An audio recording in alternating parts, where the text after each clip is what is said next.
Jinga. It's also one of the first places or sources of basically opium cubes. What they would do is they'd take the opium and they'd mush it up into basically little square cubes, and you get like a little opium cube. And what they would do is they would take gin, like gin and tonic, you know. And nowadays they use like a sugar cube or something. I think it might be opium and sugar, basically. The opium and sugar, I think they mix it together, and they make like this little cube. I think they take the opium and they put it with a little bit of sugar, and it like makes it better or something like that, or it kills the taste or something, and makes it easier it makes it bind or something like that to everything else. So they take sugar, or it's basically, I guess, a way of cutting it. But basically, they take the opium off the plant, they scrape the plant, and get the opium off the opium plant, and then they mix it with a little bit of sugar, and then they would make it into these little cubes, about yay big. And then they would package it like little ramen cubes kind of thing. Same size as ramen cubes. That's where we get it from, actually. And later on, I started doing that, the sugar and ramen, you know, to make the little ramen cubes for soups and stuff. But basically, it starts out as opium, pretty much, and sugar. And then they put it on a little spoon or whatever. And then you basically pour the hot water, or I mean, pour the alcohol over it.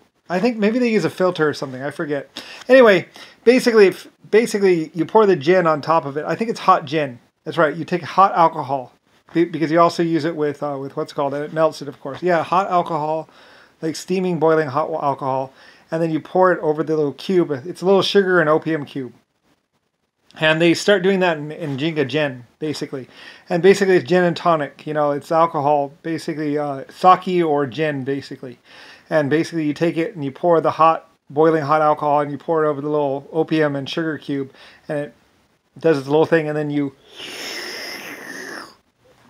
Oh, yeah. Anyway, I don't really know.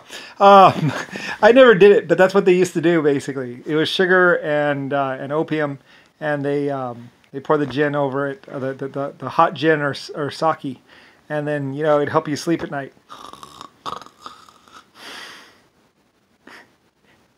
Anyway, so, yeah. And so that's what they did, opium and sugar cubes and gin or sake.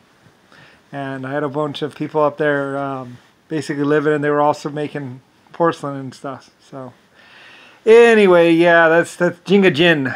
And Jinga was basically what the opium was called, or the opium and sugar, basically. And gin was basically the alcohol gin or sake, either one.